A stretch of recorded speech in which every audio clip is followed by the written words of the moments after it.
warahmatullahi wabarakatuh, Sobat Yosi. Jumpa lagi bersama saya tentang Kompas TV.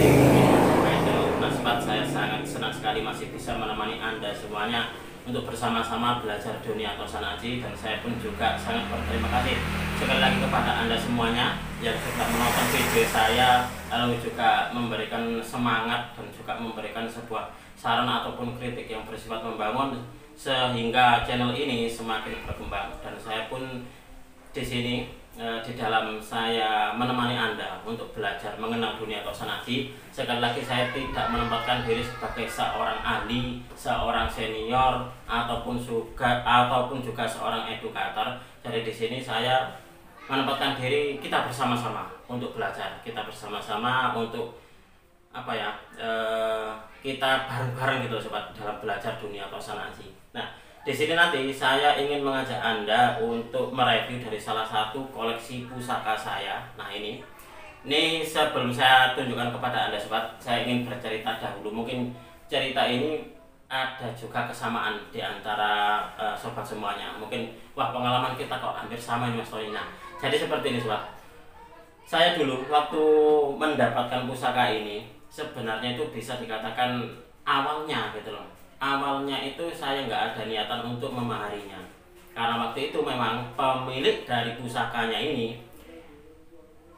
meminta maharnya agak lumayan gitu loh. Nah, waktu saya bermain ke tempatnya beliau gitu, saya lihat kok ada pusaka bagus ya. Nah, pusaka bagus ini ada dicentelkan di dinding tapi bagian atas ada pusaka bagus. Terus saya mau melihat gitu, terus sama teman saya gitu, ya nggak apa-apa Mas Tony, silakan diambil. Tak ambil, tak lihat gitu, wah memang pusakanya bagus, gagah merbawani gitu. Pusaka ini panjang Sobat, mungkin bisa masuk sekitar 40 cm-an untuk dipanjangnya. Tapi waktu itu nggak tahu kenapa saya itu mungkin belum waktunya ini Pak untuk saya mahari. Akhirnya saya memahari pusaka yang lainnya di teman saya itu. Dan lalu setelah itu ada beberapa minggu ataupun juga beberapa bulan saya bermain lagi ke tempatnya teman saya. Pusaka ini seolah-olah itu kayak memanggil gitu, memanggil. Dan gini loh Pak, ini pusakanya masih ada. Iya, itu kan Mas Tony yang biasa Pak sama lihat kapan hari itu. Boleh saya lihat lagi gitu. Ya silakan sama lihat. Tak ambil lagi di dinding, tak lihat lagi. Iya. Di hati itu sebenarnya ada perasaan ingin memiliki, dan juga kayaknya loh ya, kalau saya merasakan juga di pusakanya pun juga kepinginnya tuh waktu itu kok kayak kepingin ikut gitu.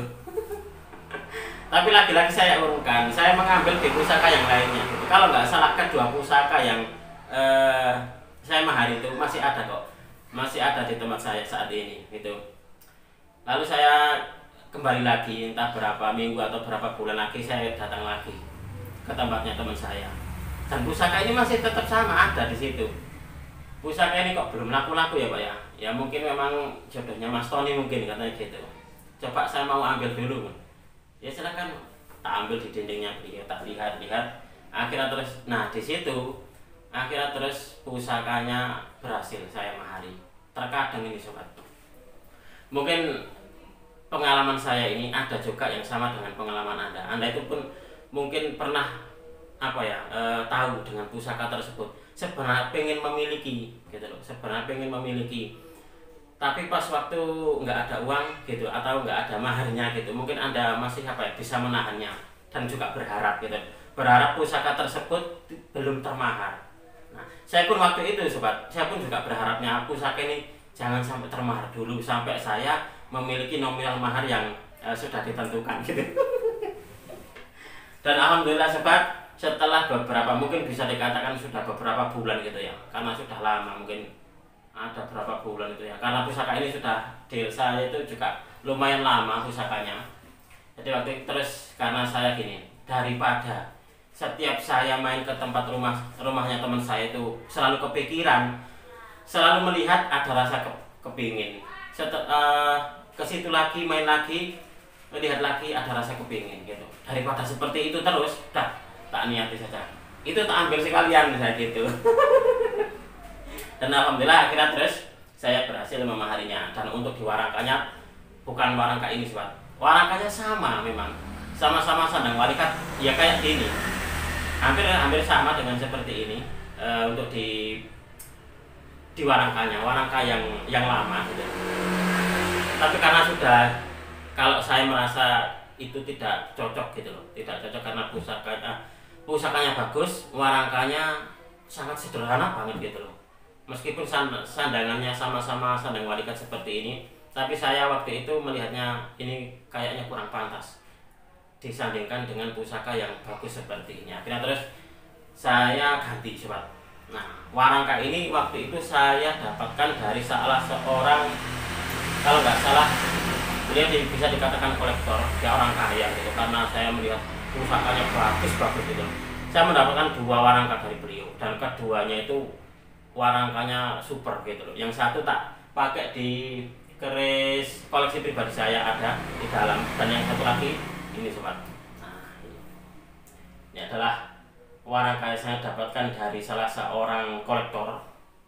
Kolektor juga, apa ya, bisa dikatakan beliau itu orang kaya, pusakanya koleksinya itu bagus gitu loh. Dan untuk di kerisnya sendiri, ini dulu saya dapatkan dari teman saya di Trowulan. Jadi saya waktu itu sering sekali main ke tempatnya beliau. Saya sering main ke tempatnya beliau, tak lihat pusakanya ini loh, kok selalu apa ya, ngawe gitu loh.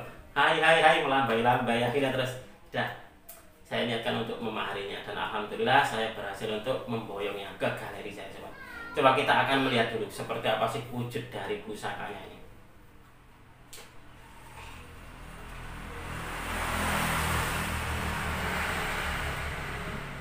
Ini adalah pusakanya sobat. Nah, ini adalah wujud dari pusakanya. Ini kalau di dalam pemahaman Tosan Aji saya, maksudnya adalah dapur Jalak Tilam Sari kalau untuk saya. Nah, kalau ada yang punya pendapat lain saya persilakan. Karena apa?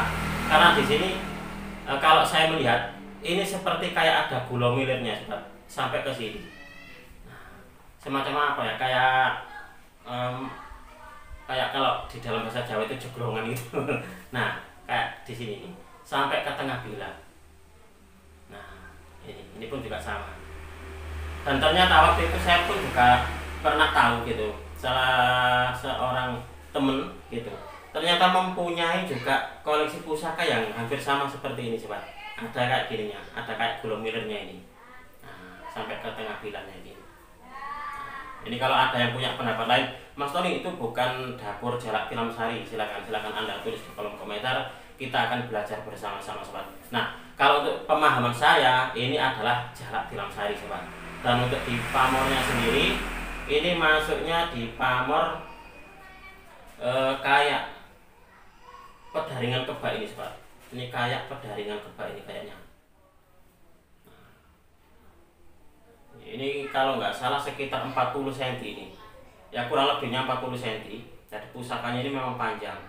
Di pusaka ini bisa dikatakan yang saya idamkan. Setiap saya bermain bersilaturahmi ke tempat teman saya tadi, ke rumahnya, saya itu selalu melihat pusakanya masih ada. Seperti, dah kamu nanti di situ saja dulu. Sambil saya terus nabung untuk maharnya gitu. Di dalam hati tapi asik loh ini, pusakanya bagus loh ini. Dan juga wangi pusakanya. Dan pusaka ini memang terawat sobat. Oke, akan saya balik untuk kameranya biar Anda pun juga bisa melihat keindahan dari pusakanya. Sekaligus nanti akan saya sedikit jabarkan tentang filosofi dari Jalak Tilam Sari dengan pamor pedaringan kebak. Oke, kita akan lanjutkan untuk melihatnya bersama-sama sobat. Baik sobat DMC, kita akan melanjutkan lagi untuk mereview dari pusaka yang saat ini kita review adalah dapurnya Jalak Tilam Sari dengan pamor pedaringan kebak. Kita nanti akan menjabarkan sedikit tentang filosofi dari Jalak Tilam Sari dan juga pamor pedaringan kebak itu seperti apa, dan juga nanti makna apa yang terkandung dalam keris lurus. Nah, ini adalah keris lurus. Coba sebelum itu saya akan mengajak Anda untuk melihat dulu dari warangkanya sobat. Nah, warangkanya seperti ini nih. Keren loh ini warangkanya bisa dikatakan panjang dan juga besar ini. Ini panjang dan juga besar, dan warangka ini saya dapatkan waktu itu dari salah seorang, bisa dikatakan ya kolektor juga bisa, kolektor juga bisa, karena kapan hari beliau pun juga memaharkan gitu loh. Jadi dia tidak murni sebagai kolektor. Jadi tapi barang-barangnya sobat itu luar biasa, bagus-bagus gitu loh dari koleksi-koleksi beliau. Karena kalau saya melihat memang beliau ini adalah orang kaya. Oke, kita akan melihat wujud dari pusakanya sobat. Nah, ini adalah pusaka yang kita review untuk di episode kita kali ini sobat. Ini sangat menyenangkan sekali nih kalau Anda melihat dari gonjonya. Nah, gonjonya ini nah seperti ini sobat. Ini keren banget loh ini. Apa ya? Gagah banget gitu loh. Untuk di pusakanya, dan untuk di gonjo bagian belakang ini buntut urang. Nah, ini di dalam pemahaman Tosan Aji saya, ini masuknya di Jalak Tilam Sari. Nah, ini yang saya katakan tadi bahwasanya di bagian ini, bagian bawah sampai ke tengah bilahnya ini ada semacam kayak gulo milirnya. Agak cekung gitu loh sobat. Sampai ke tengah bilahnya. Nah, begitupun juga dengan sebaliknya. Itulah kenapa jika di antara sobat ini ada yang tahu gitu, Mas Tony itu bukan dapur Jalak Tilam Sari. Nah, silakan Anda tulis di kolom komentar. Kita di sini belajar bersama-sama sobat. Nah, kalau saya miringkan kayak gini, kayak gini ini akan terlihat bahwasanya odo-odonya ini dia sampai ke tengah bilah ini. Nah, sepanjang dengan kayak gulo milirnya tadi sobat. Nah, sampai di sini. Ini termasuk pusaka langka ini kalau saya boleh bilang. Nah, gini. Ini keren loh ini. Nah, kalau untuk di bagian atasnya odo-odonya ada tapi tidak begitu kentara sobat. Kalau kita raba seperti ini baru dia terasa. Tapi kalau untuk yang ini meskipun tidak diraba dia akan terlihat. Ini keren banget loh ini. Ini adalah salah satu dari koleksi pribadi saya sebenarnya sobat. Nah, tapi di antara sobat jika ada yang ini berkenan gitu, Mas Tony saya berkenan dengan yang itu, ya silakan saja nggak apa-apa. Oke sobat, kita akan melanjutkan lagi untuk menjabarkan sedikit definisi tentang Jalak Tilam Sari. Jadi nama Jalak itu adalah nama seekor burung. Jadi Jalak Tilam Sari ini melambangkan seorang laki-laki sebagai kepala rumah tangga, tilam sebagai tempat pembaringan atau tempat istirahat, atau jika dimaknai lebih luas adalah rumah atau tempat tinggal.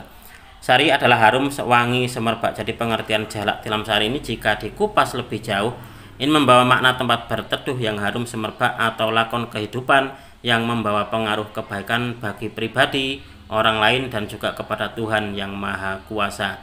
Doa yang diharapkan pada keris Jalak Tilam Sari ini adalah agar pemilik pusaka ini yang merawat keris ini akan selalu mendapat kemuliaan, kebahagiaan, kedamaian, nama yang harum dan dihormati orang di sekelilingnya, serta selalu mendapat kebaikan dan perlindungan dari Tuhan yang Maha Kuasa. Nah, kira-kira seperti itu sobat untuk di makna dan juga filosofi dari dapur Jalak Tilam Sari. Lalu kita lanjutkan lagi untuk di ini sobat, di pamornya, yaitu kalau untuk saya ini masuknya di pamor Pedaringan Kebak, meskipun pamornya ini tidak begitu kentara. Nah, kalau kita lihat baru dia kentara kalau kita dekatkan seperti ini sobat. Pedaringan Kebak ini memiliki arti wadah atau tempat beras yang terisi penuh, perlambang kesejahteraan dan juga kemakmuran hidup. Dalam kepercayaan masyarakat pecinta keris ini sobat, mana filosofi tersebut membuat pemilik pusaka dengan pamor Pedaringan Kebak ini akan senantiasa dianugerahi murah rezeki, hidup sejahtera dan berkecukupan atas karunia dari Tuhan yang Maha Kuasa. Nah, seperti itu. Tentunya ini adalah salah satu dari manifestasi sebuah doa. Jadi kita berdoa, kita pun juga harus berusaha. Jadi berdoa dan juga berusaha agar senantiasa kita bisa mendapatkan sebuah kemuliaan dan juga kejayaan atas karunia dari Tuhan yang Maha Kuasa. Itu seperti itu sobat. Lalu untuk di pusaka lurus, sebenarnya pusaka lurus itu maknanya apa? Dan ternyata di dalam dunia Tosan Aji pun juga ada maknanya sobat. Dari mulai pusaka lurus, pusaka luk 1, luk 3, luk 5 dan selanjutnya itu ternyata ada maknanya. Nah, coba kita akan sedikit gali makna dari keris lurus. Jadi keris lurus ini melambangkan teguhnya hati dan kuatnya iman. Keris lurus ini identik sebagai lambang kesatria, ketulusan hati dan sikap setia pada tanggung jawab yang diembannya. Nah, itu adalah makna dari garis lurus. Jadi kalau saya boleh bilang makna garis lurus ini adalah lambang dari keteguhan hati dan juga kuatnya iman, dan juga lambang dari seorang kesatria yang memiliki ketulusan hati pada tanggung jawab yang diembannya. Sangat luar biasa sekali ini sobat. Jadi meskipun kita bukanlah pemimpin masyarakat, kita bukanlah pemimpin yang bisa dikatakan mengemban sebuah jabatan ataupun juga kekuasaan, sebagai seorang kepala rumah tangga itu pun juga kita sudah disebut sebagai pemimpin. Nah, apapun yang kita pimpin, kalau kita menjadi pribadi yang punya kepribadian yang kuat iman dan juga keteguhan hati dan juga kesatria dan juga ketulusan hati, maka apa yang menjadi tanggung jawab kita maka akan kita emban dengan sifat yang bijaksana. Itu seperti itu. Oke sobat, mungkin untuk di video ini cukup sekian. Saya berterima kasih sekali lagi kepada Anda yang sudah menonton video ini mulai awal hingga akhir. Mudah-mudahan video ini bisa sedikit menambah pengetahuan dan juga wawasan, khususnya bagi Anda para pecinta Tosan Aji pemula. Marilah kita bersama-sama untuk mengenal, mencintai, merawat dan juga melestarikan Tosan Aji Nusantara, karena kita adalah pewaris dari budaya ini. Jangan sampai kita takut, apalagi kita alergi dengan budaya kita sendiri. Dan juga sobat, saya ingin mengingatkan bahwasanya kita harus senantiasa optimis dengan budaya kita sendiri. Nah, apabila ada kesalahan dan juga ada kekurangan di dalam saya menyampaikan uraian ini tadi, saya memohon maaf yang sebesar-besarnya. Dari saya cukup sekian, terima kasih dan wassalamualaikum warahmatullahi wabarakatuh. Rahayu, rahayu, rahayu.